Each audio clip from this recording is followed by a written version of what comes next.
الحمد لله نحمده ونستعينه ونستغفره ونؤمن به ونتوكل عليه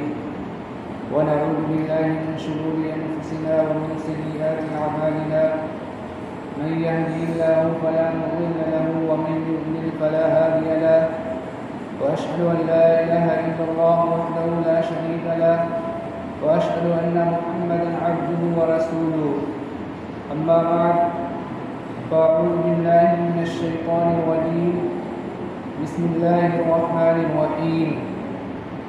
ولا تقولوا لمن يقتل في سبيل الله أموات بل أحياء ولكن لا تشعرون.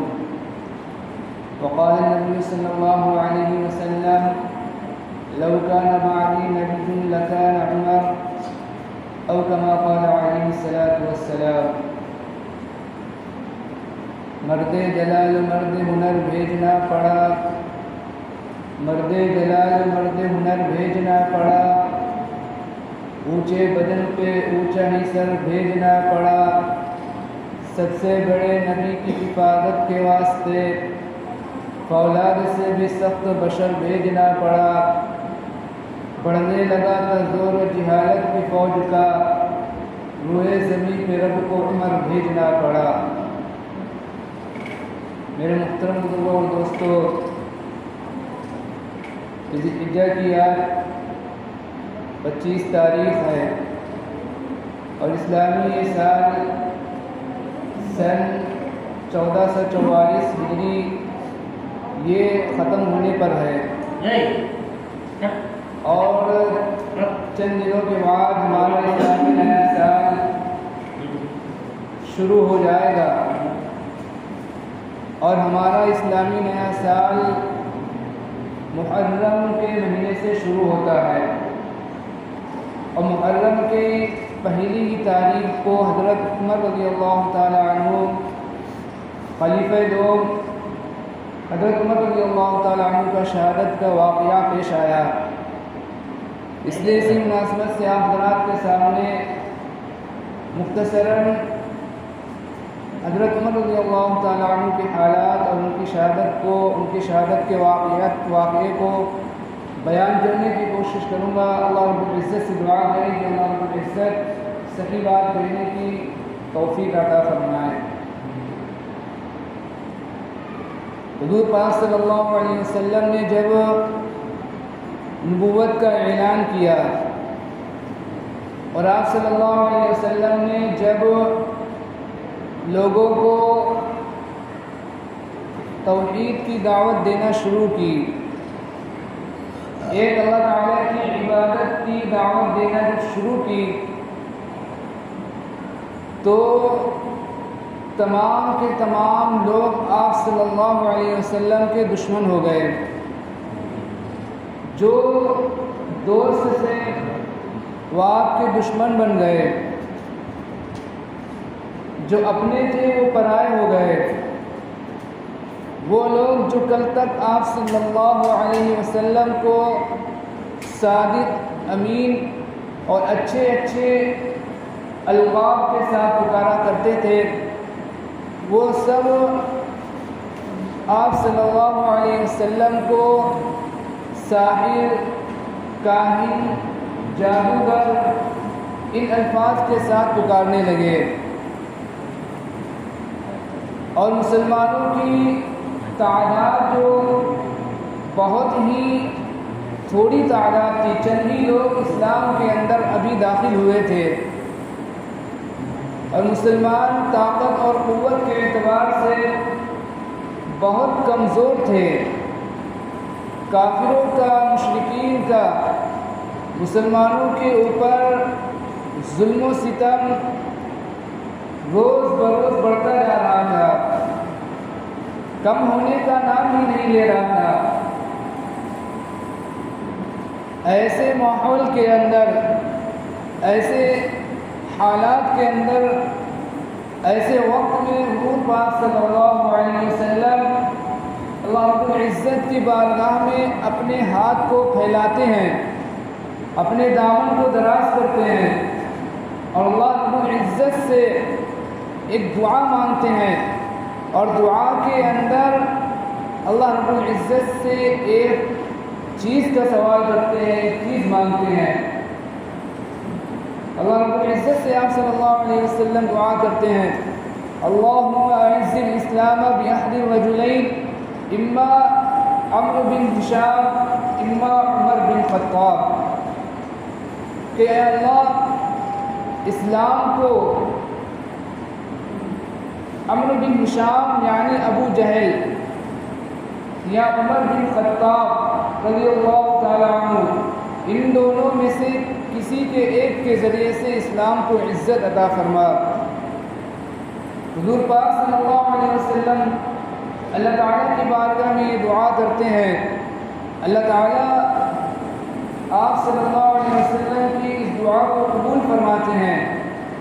اور حضرت عمر رضی اللہ تعالیٰ عنہ کو اسلام کی دولت سے مالا مال فرما کر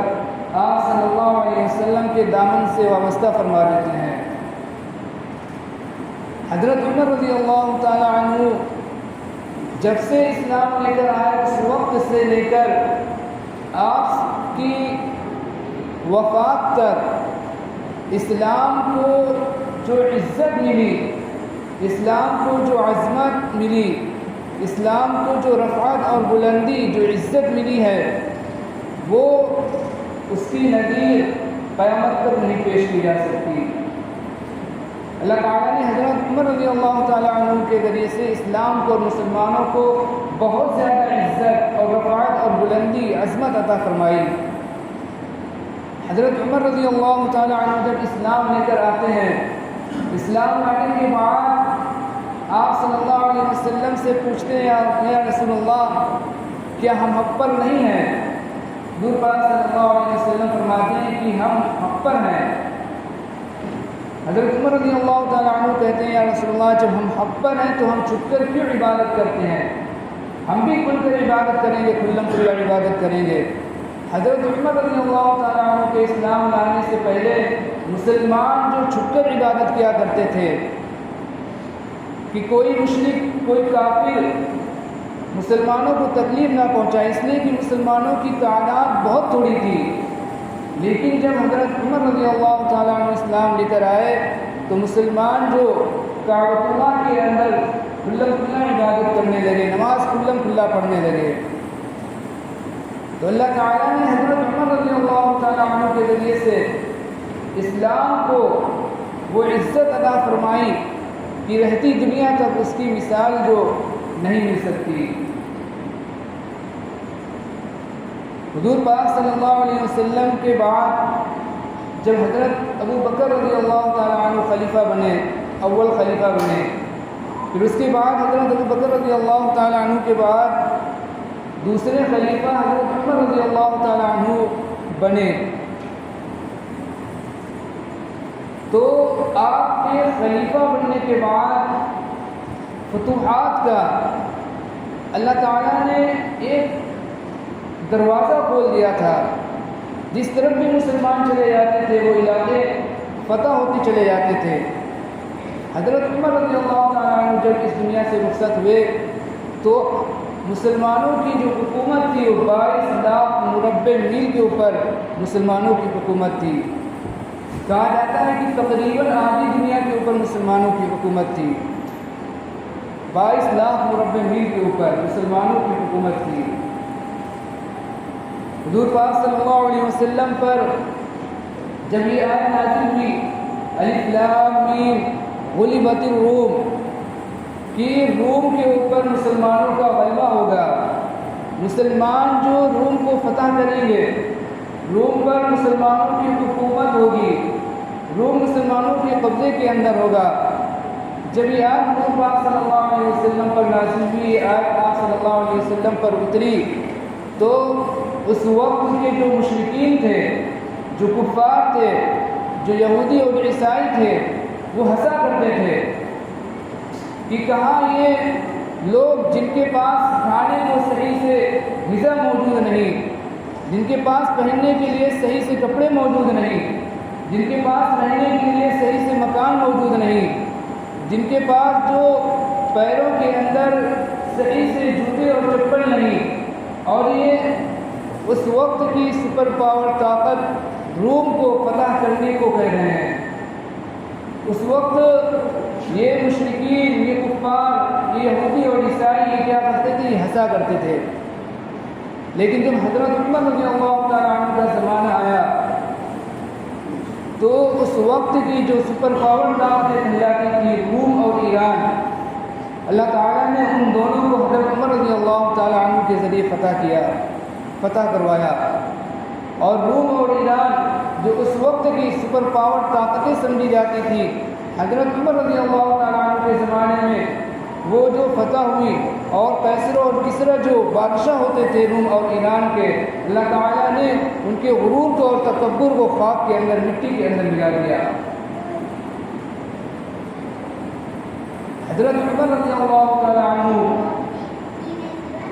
یہ وہ خلیفہ ہیں کہ جنہوں نے پانی کے اوپر بھی حکومت کی، جن کا حکم ہوا کے اوپر بھی چلا، جن کا حکم آگ کے اوپر بھی چلا، جن کا حکم زمین پر بھی جن کا حکم چلا۔ چنانچہ آپ کے زمانے کے اندر دریائے نیل جب خشک ہو گیا، دریائے نیل جب سوکھ گیا، تو لوگوں نے کہا کہ یہ دریائے نیل ایسے نہیں جاری ہوگا۔ یہاں کی ایک رسم ہے اور ایک رواج چلتا چلا آ رہا ہے کہ جب تک کہ کوئی کنواری لڑکی بنا سوا کر، سجا کر اور سوار کر کے جب تک کہ دریائے نیل کے اندر نہیں ڈالی جاتی تھی، جب تک کہ وہ دریائے نیل جاری نہیں ہوتا تھا۔ تو یہ بات جب حضرت عمر رضی اللہ تعالیٰ عنہ کو معلوم ہوئی تو انہوں نے کہا کہ اسلام کے اندر اس طرح کے کوئی رسم و رواج نہیں ہے، اور حضرت عمر رضی اللہ تعالیٰ عنہ نے ایک پرچہ لکھا اور کہا کہ اس کو دریائے نیل کے اندر ڈال دینا۔ اور جب وہ چھوٹا سا پرچہ جب دریائے نیل کے اندر ڈالا گیا تو وہ دریائے نیل جاری ہو گیا اور پہلے سے اچھی طرح جاری ہوا۔ تو حضرت عمر رضی اللہ تعالیٰ عنہ کا حکم جو پانی کے اوپر بھی چلا، ہوا کے اوپر حضرت عمر رضی اللہ تعالیٰ عنہ کا حکم چلا کہ حضرت عمر رضی اللہ تعالیٰ عنہ بہت دور، میلوں دور بیٹھے ہوئے ہیں، اور آپ کی جو فوج ہے دشمنوں سے میلوں دور جو مقابلہ کر رہی ہے، لڑائی لڑ رہی ہے دشمنوں سے، اچانک حضرت عمر رضی اللہ تعالیٰ عنہ کہتے ہیں، خطبہ دیتے کہ یا ساریہ الجبل، کہ اے ساریہ پہاڑ کی جانب متوجہ ہو۔ تو جب وہ فوج، وہ دستہ، وہ فوج جو لڑائی لڑنے کے لیے گیا تھا دشمنوں سے، جب وہ واپس آتا ہے تو کہتا ہے کہ ہمارے اوپر دشمن غالب آ رہے تھے، لیکن اچانک سے ہم نے ایک آواز سنی کہ اے ساریہ پہاڑ کے جانب متوجہ ہو۔ تو ہم جب پہاڑ کی طرف متوجہ ہوئے تو ہم دشمنوں کے اوپر غالب آ گئے اور اللہ تعالیٰ نے ہمیں فتح اور کامیابی نصیب فرمائی۔ اسی طرح ایک مرتبہ جب حضرت عمر رضی اللہ تعالیٰ عنہ کے زمانے کے اندر زلزلہ آنے لگا تو حضرت عمر رضی اللہ تعالیٰ عنہ نے زمین سے مخاطب ہو کر فرمایا کہ اللہ کے واسطے زمین ٹھہر جا، تو زمین ٹھہر گئی۔ اسی طرح ایک مرتبہ آگ نکلتی بھی آئی تو حضرت عمر رضی اللہ تعالیٰ عنہ نے ایک کپڑا دیا اور کہا کہ اس آگ کو ڈھکیلتے ہوئے وہاں لے جاؤ جہاں سے نکل کر آئی ہے۔ تو ایک شخص اس آگ کو ڈھکیلتے ہوئے تک وہیں تک لے گئے جہاں سے وہ آگ نکل کر آئی تھی، اور پھر اس پر پتھر رکھ دیا۔ تو حضرت عمر رضی اللہ تعالیٰ عنہ وہ خلیفہ ہے جن کا حکم ہوا نے بھی مانا، جن کا حکم پانی نے بھی مانا، جن کا حکم جو زمین نے بھی مانا، اور جن کا حکم آگ نے بھی مانا۔ اللہ تعالیٰ نے اتنی بڑی حکومت دی تھی، 22 لاکھ مربع میل کے اوپر حکومت تھی، لیکن سادگی کا یہ عالم تھا کہ ایک مرتبہ قیصر روم کا ایلچی جو آپ کی خدمت میں حاضر ہوا تو اس نے دیکھا کہ حضرت عمر رضی اللہ تعالیٰ عنہ مزدور والا لباس پہنے ہوئے ہیں اور سر کے نیچے اینٹ لگائے ہوئے ہیں، تکیہ نہیں اینٹ لگائے ہوئے ہیں۔ جب اس قیصر روم کے ایلچی نے حضرت عمر رضی اللہ تعالیٰ عنہ کو اس حال کے اندر دیکھا تو وہ بہت زیادہ متاثر ہوا، اور پھر اس نے جو بعد میں اسلام قبول کر لیا۔ اسی طرح حضرت عمر رضی اللہ تعالیٰ عنہ کا جب بیت المقدس کا سفر ہوا ایک سواری تھی آپ کے پاس، کبھی آپ اس سواری پر سوار ہوتے اور کبھی اپنے غلام کو اس سواری کے اوپر سوار کرتے، باری باری ایک کے بعد ایک سوار ہوتے، کبھی غلام سوار ہوتا، کبھی حضرت عمر رضی اللہ تعالیٰ عنہ سوار ہوتے، کبھی غلام سوار ہوتا، حضرت عمر رضی اللہ تعالیٰ عنہ جو سواری کی جو رسی پکڑ کر چلتے۔ اس طرح جب بیت المقدس کے اندر پہنچے ہیں تو حضرت عمر رضی اللہ تعالیٰ عنہ سواری کی نکیل پکڑے ہوئے ہیں، رسی پکڑے ہوئے ہیں، اور غلام جو سواری کے اوپر سوار ہے۔ 22 لاکھ روپے میل کے اوپر حکومت کرنے والے حضرت عمر رضی اللہ تعالیٰ عنہ، ان کی یہ حالت، سادگی کا یہ حالت ہے۔ اور پھر اس کے ساتھ ساتھ جب بیت المقدس پہنچتے ہیں تو ان کا جو لباس ہوتا ہے کوئی شاہانہ لباس نہیں ہوتا، بہت زیادہ قیمتی لباس نہیں ہوتا، بلکہ کتابوں کے اندر لکھا ہے کہ ایسا لباس تھا، ایسا لباس پہنے ہوئے تھے کہ لباس کے اندر نہ جانے کتنے پیوند لگے ہوئے تھے، بہت سارے پیوند لگے ہوئے تھے، ایسا لباس پہنے ہوئے تھے۔ جب بیت المقدس پہنچتے ہیں تو جب وہاں کے لوگ دیکھتے ہیں تو بغیر لڑائی کے ہوئے بیت المقدس کی جو چابیاں ہیں وہ آپ کے حوالے کر دیتے ہیں۔ یہ تھا حضرت عمر رضی اللہ تعالیٰ عنہ کی سادگی کا عالم، اور اللہ تعالیٰ سے خوف اور ڈر کا یہ عالم تھا کہ ایک مرتبہ آپ کے سامنے پانی کے اندر شہد ملا ہوا پانی آپ کے سامنے پیش کیا گیا تو آپ نے اس کو نہیں پیا اور فرمایا کہ اس کا ذائقہ تو ختم ہو جائے گا لیکن اس کا حساب میرے ذمہ باقی رہے گا۔ بہت ہی سادہ کھانا کھایا کرتے تھے اور بہت ہی سادگی کے ساتھ زندگی گزارا کرتے تھے حضرت عمر رضی اللہ تعالیٰ عنہ۔ اور فضائل اتنے زیادہ ہیں حدیث پاک کے اندر، حضور پاک صلی اللہ علیہ وسلم نے فرمایا کہ ہر نبی کے جو 2 وزیر زمین کے اندر ہوتے ہیں، زمین میں ہوتے ہیں، اور 2 وزیر جو آسمان میں ہوتے ہیں، میرے جو 2 وزیر آسمان میں ہیں وہ جبریل اور میکائیل ہیں، اور زمین میں جو میرے 2 وزیر ہیں وہ ابو بکر اور عمر ہیں۔ اور ایک مرتبہ حضور پاک صلی اللہ علیہ وسلم نے فرمایا کہ اے عمر، جس راستے سے تم گزر جاتے ہو شیطان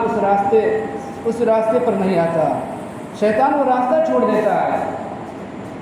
اور ایک مرتبہ حضور پاک صلی اللہ علیہ وسلم نے حضرت عمر رضی اللہ تعالیٰ عنہ کی فضیلت میں بیان فرمایا کہ لو کان بعدی نبی لکان عمر، کہ اگر میرے بعد کوئی نبی ہوتا تو وہ عمر ہوتا۔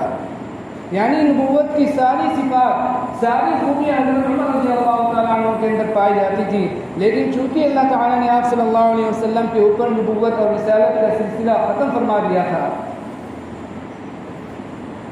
اور حضرت عمر رضی اللہ تعالیٰ عنہ وہ خلیفہ ہے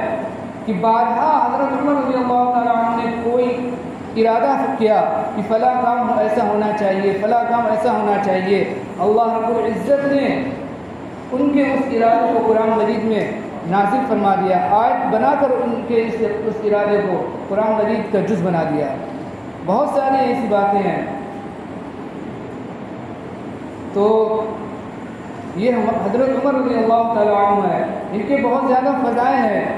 یہ ہمارے جو خلیفہ دوم ہیں، ہمیں اور آپ کو ان کی سیرت کی، صحابہ کی جو سیرت ہے، خلفائے راشدین کی جو سیرت ہے، ان کو پڑھنا چاہیے تاکہ ہمیں معلوم ہو کہ ہم جو